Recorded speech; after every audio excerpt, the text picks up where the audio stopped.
Yeah, I think the biggest thing, and this is where I want to be very careful, is what I'm not saying is that things that happen to you are your fault or that, you control everything in life. That is absolutely not the case. Things happen.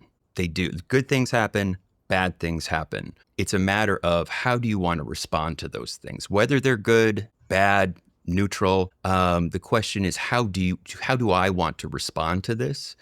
And and so it's not blaming. In fact, I would say the most important aspect of this is be kind to yourself because like I said, this is not the kind of skill that you master and then you can move on to something else and you just have it.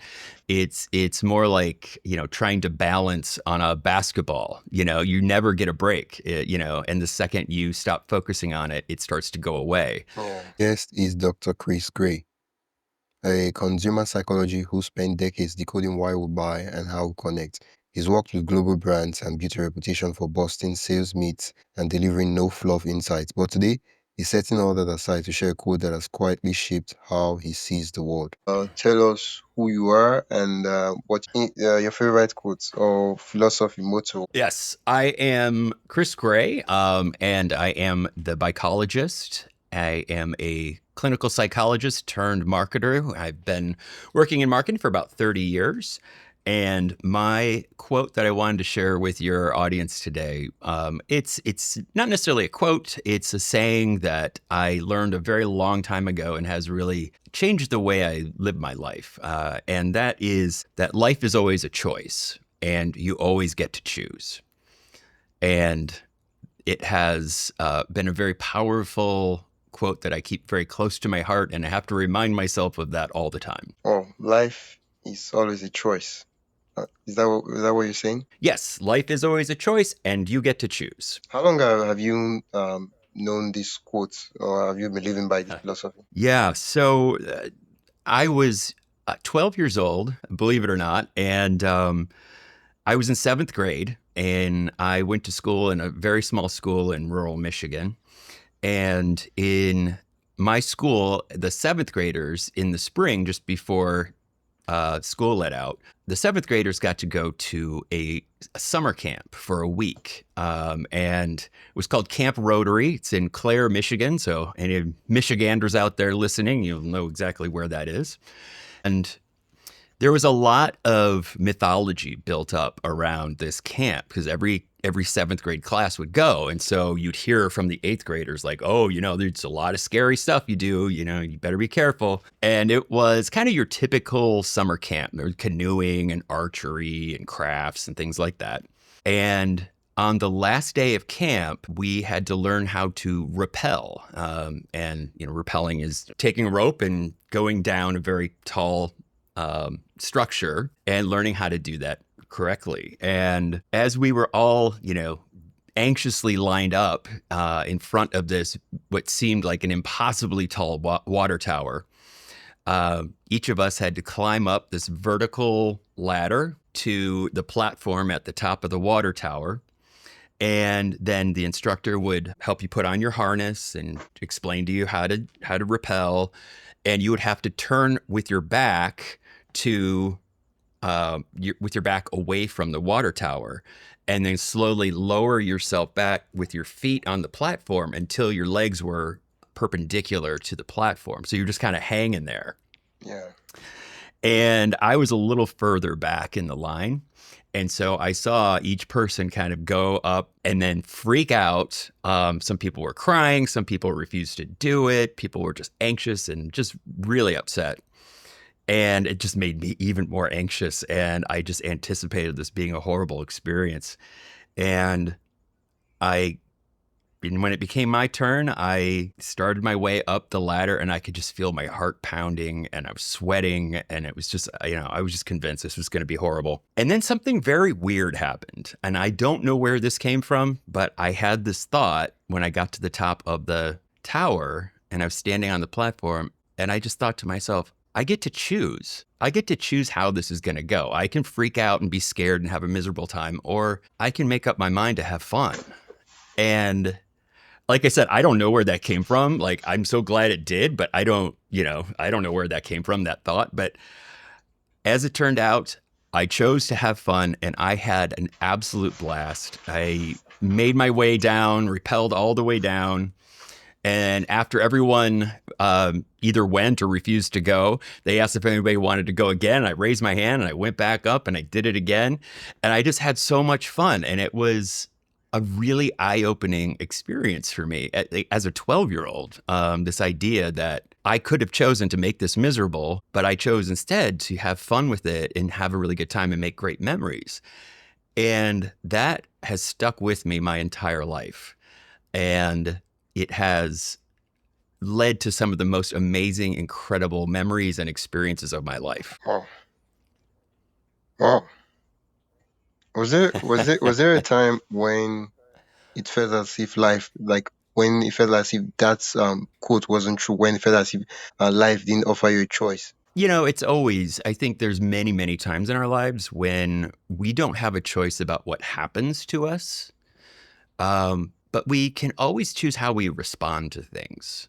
And I think that's an important lesson. It's one that I have to constantly try to remind myself of because it's very easy to think, well, life just happens to me, and feel bad about things or feel sorry for yourself or whatever it is. But when you take the stance that life happens and you get to choose how to respond to it, um, that can really create some powerful perspectives in your life, no matter what's going on in your life. So, if you're dealing with something difficult or if you're dealing with an opportunity that, could be fun, you get to choose how to uh, deal with that. And, it's something that I've probably failed at more times than I have succeeded at. It's one of those perspectives and skills that I don't think anyone ever fully masters ever, but that's really not the point. The point is to try to remind yourself and take control of your responses so that you can respond to the negative things in the best way possible. It doesn't mean that bad things don't happen. That doesn't mean that it's your fault or anything like that. It just means if you take that perspective, it gives you back a sense of control, a sense of at least I can choose how to respond. And I think that's a very healthy perspective. But like I said, it's one that you constantly have to work at because, like I said, I've probably failed at it many, many more times than I've succeeded. Wow. Wow. Could you, from that moment when you were 12-year old and you were and feeling anxious and you just came to the realization that life always has a choice, right? That's the quote, right? I feel like I'm saying it wrong. Yeah. I mean, that's pretty much it. I mean, life is always a choice and you get to choose. Okay, life is always a choice. Okay, life is always a choice. Okay. Are there other instances in your life when um it looked right? It looked like there wasn't a choice. It looked like there was only one way you could react. But then you sat down and said, "Oh, I have a choice." Even though it seems like I don't have a Yeah. choice, but I have a choice. Yeah. One aspect where I've done really well with that is in public speaking. Public speaking is one of those things that terrifies most people. And it certainly terrified me for a very long time.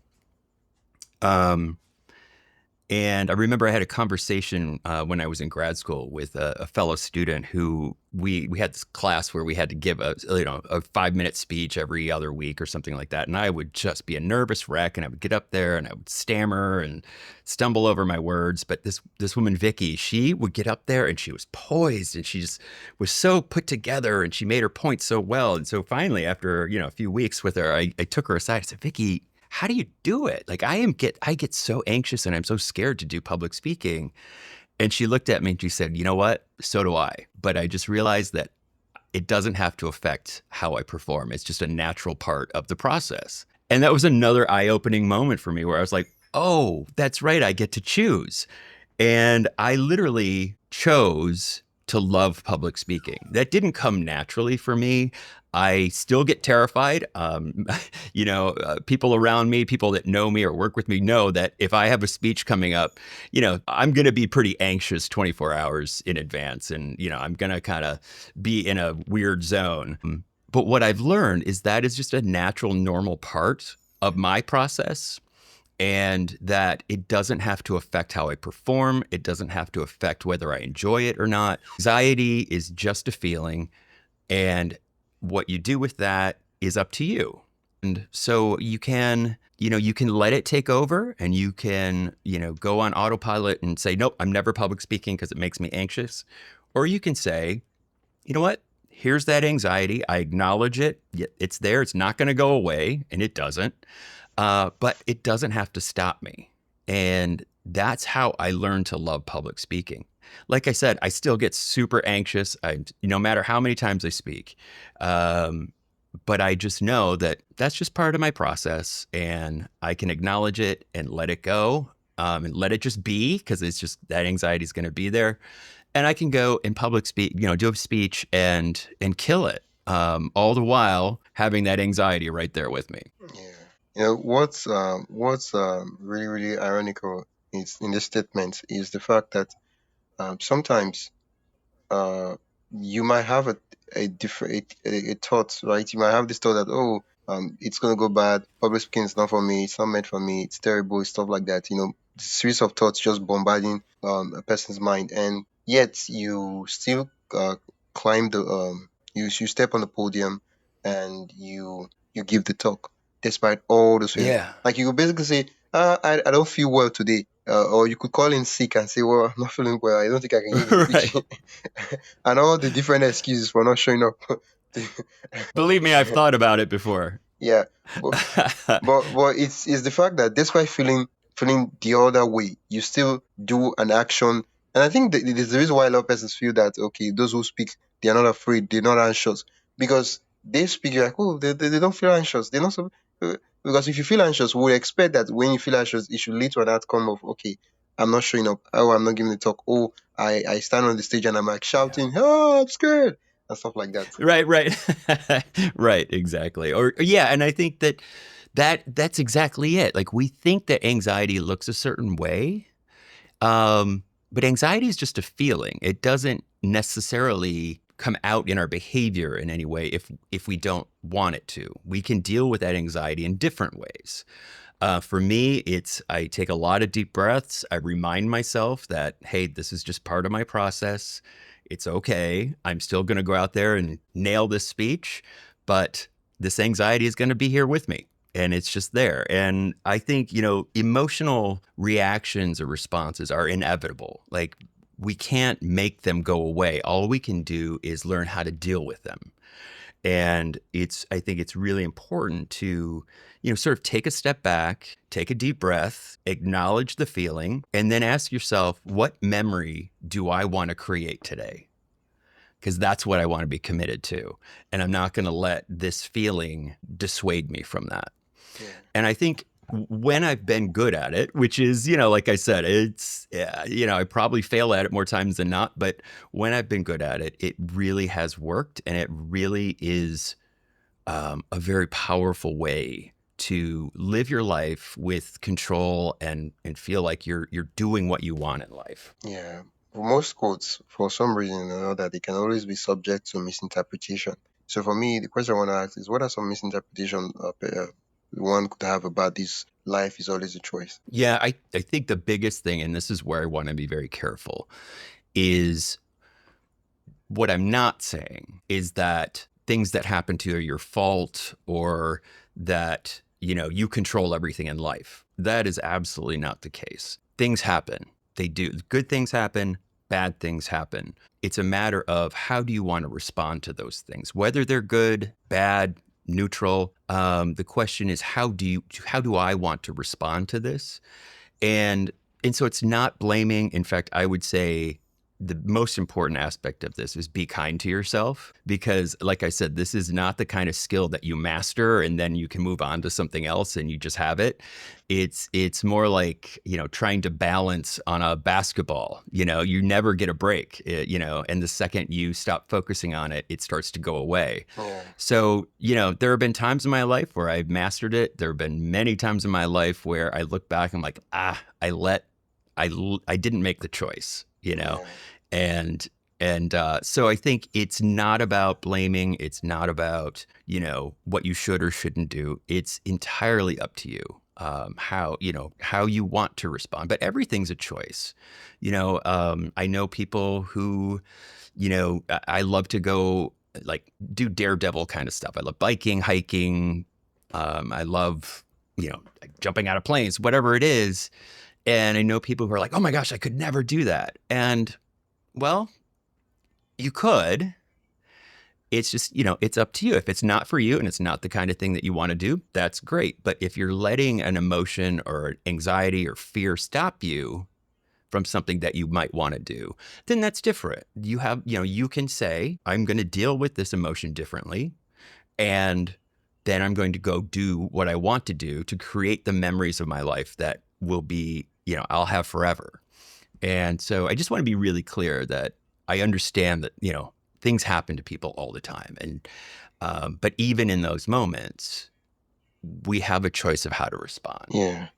Yeah, I mean, looking at it, the moment you can't choose, it means you've lost control. And if you've lost control, it means someone else has control. And the person who has control is the person who is in charge. And yeah, yeah. It means basically there's nothing we can do to change or correct or do anything about our life. It's not in our hands, it's in someone else's hand. And we're just robots. Yeah, it's funny. It's a very silly example though. It's like, okay, when we're kids, right, and we look outside and it's raining, we're like, all right, it's raining. I'm gonna go jump in puddles. I'm gonna go, make mud pies and get messy. As adults, we look outside and we have to go to work. We're like, oh God, it's raining. Oh no, it's gonna ruin my day. It's gonna be awful. I'm gonna get wet. The bus is gonna be packed. And it's like, it's so funny how we change from, being kids to adults. And it's those moments when you just can stop for a moment, take that breath and say, I get to choose how to respond to this rainy day. And that's a simple example, but I think it's one that's pretty funny. Yeah, yeah.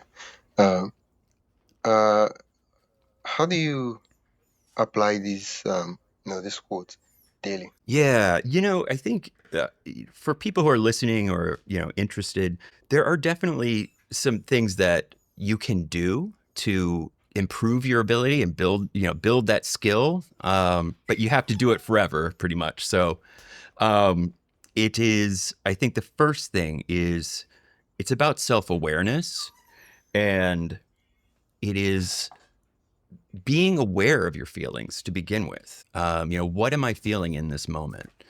And what am I making of that?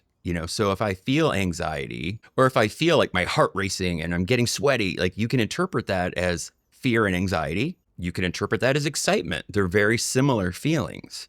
But we get to decide how to deal with those either way. And so self awareness is a really big, important first step. Just notice your feelings, just notice what's going on around you, how you respond to things without judgment.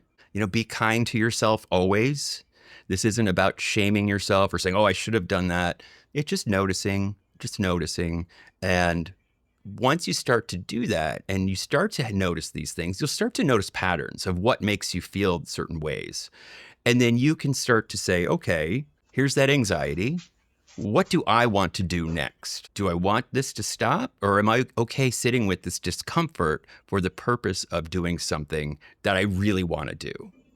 And that's a really good start. I think, being mindful, noticing those, feelings and sensations in your body that happen when you feel anxious or scared or excited or happy, uh, start to notice. And that's going to be a really big first step because without that, none of this is possible. Yeah, yeah.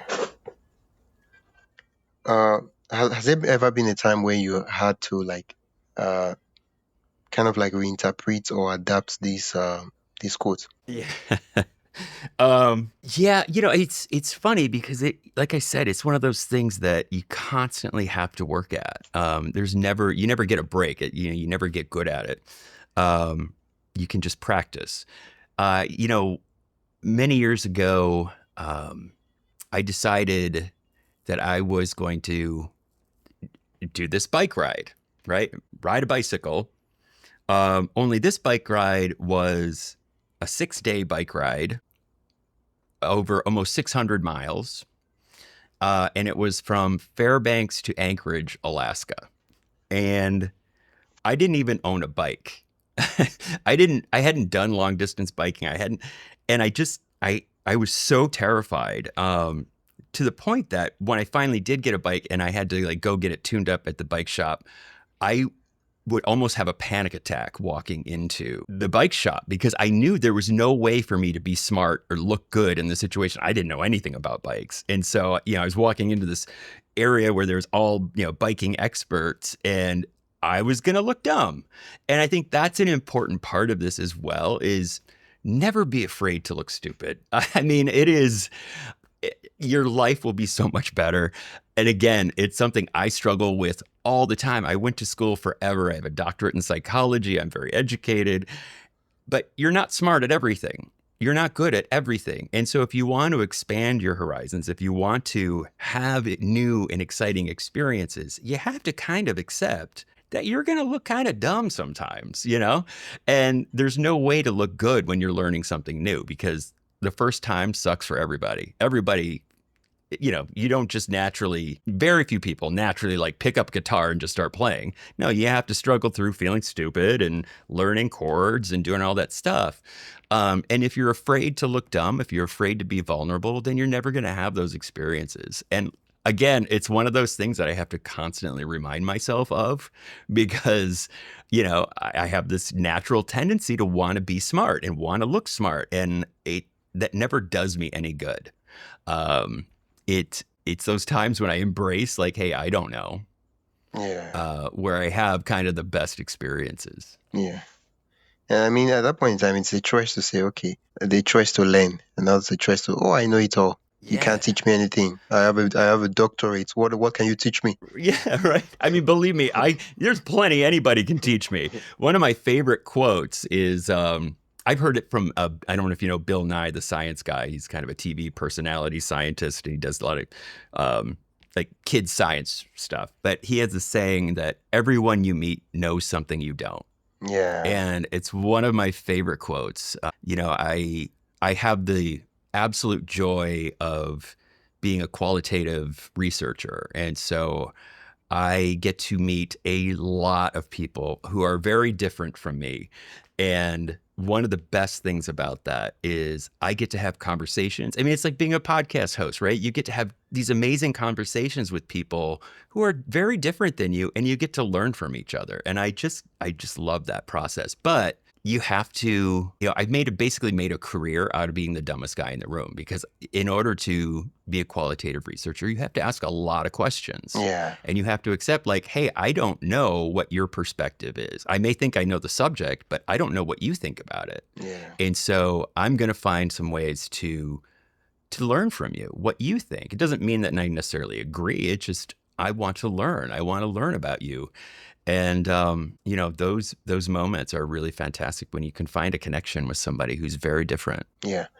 Um, what's one small action our listeners can take today to apply this idea that life is always a choice? I think it really it's I don't mean to be a broken record, but it really comes down to just practicing your awareness, and look for new things. I think there's a Harvard professor. Her name's Ellen Langer. You should look her up. She's amazing. Um, she's known as the mother of mindfulness. And usually when I hear the word mindfulness, I think of like new agey kind of stuff. But she's a very practical person. She's a native New Yorker, and she's got sass and attitude. And her definition of mindfulness is simply noticing something new. And anytime that you take a moment to look around, even the most familiar setting, and say, what's new here? What can I notice that's different? Because everything changes all the time. Even, your own home that, you live in, things are always changing, whether it's, the way the sun comes in the windows, or, crack in the ceiling, or whatever it is. Things are always changing. And so there's always something new to discover.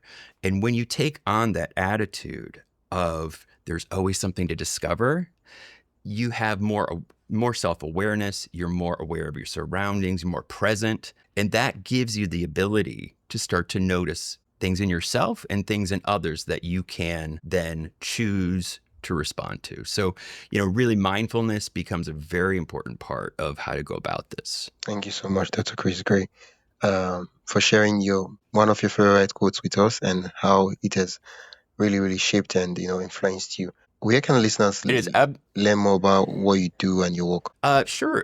Listeners can check me out at thepsychologist.com. It's BUYCOLOGIST. My name's Dr. Chris Gray. And Wisdom, thank you. It has been such a pleasure to speak with you today. And thank you for letting me share some of my personal experiences. Yeah, thank you so much for coming on the podcast. I appreciate you. I noticed that earlier on, you were about to say something, and then I kind of interrupted you. What were you about to say? I was just going to say, I literally was just going to say thank you. Yeah, I'm so sorry for doing that, but yeah. No, it's all good. Yeah, usually I like to take some break when I speak so that, everything's not just rumbled up. So sometimes my guests misinterpreted that I finished speaking. Not a problem at all. Yeah. You're a great interviewer, and I really appreciate that. Yeah, thank you so much. I do have in one of my notes that you did ask for the raw file when it was ready. Is that you? Yes. Yeah. If Okay. that's Okay. once you after you publish it. No, don't. I don't want to steal your thunder, so make Yeah. sure it's not until after you already publish it. Yeah. But You I don't do want. like to share snippets in social media, and I always will give you credit. Yeah. This is exactly what you said. I just wanted to be sure so that I'm not Yeah. sending it to the wrong person. Yeah. Yeah. That's great. Thank you. Have a great night. All right. Thank you, Wisdom. It's been a pleasure again. Thanks so much for having me on again. Thanks for listening to Relatable Wisdom. If today's story moved you, share it with someone who needs it and leave us a quick review. It really helps. Want more behind the scenes, insights, and extra wisdom from our guests? Join the free newsletter at relatablewisdom.com/join to stay connected. Don't forget to subscribe to the show. And until next time, stay curious, stay grounded, and keep growing.